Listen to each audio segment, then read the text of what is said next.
দেখেছো তো বন্ধুরা, ঘুরতে গেলেও কত খাটনি করতে হয়।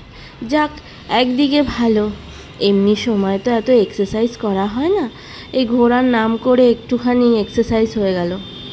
এতে ওয়েট কমবে কি না জানি না, যা খাওয়া হচ্ছে তাতে মনে হয় না ওয়েট কমবে। এই কটা সিঁড়ি পার করে ওপরে উঠলেই একটা সুন্দর মন্দির দেখা যাবে। চলো এবার তোমাদের একটু মন্দিরটা দেখাই। লোক ছিল বলে ভালো করে দেখাতে পারলাম না। এত কষ্ট করে যে ওপরে এলাম, সেই কষ্টটা এক নিমেষেই ভুলে গেলাম।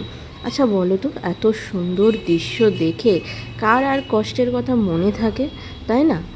কত সুন্দর বলো, চোখ সরানো যাচ্ছে না। সত্যি না আসলে মিস করতাম। দেখো ঝর্ণাটা কত সুন্দর লাগছে। পাহাড়ের এই একটাই বৈশিষ্ট্য, যেখানে সেখানে এরকম ছোটোখাটো ঝর্ণা দেখতে পাওয়া যায়। কী যে ভালো লাগে, কী করে বোঝাবো।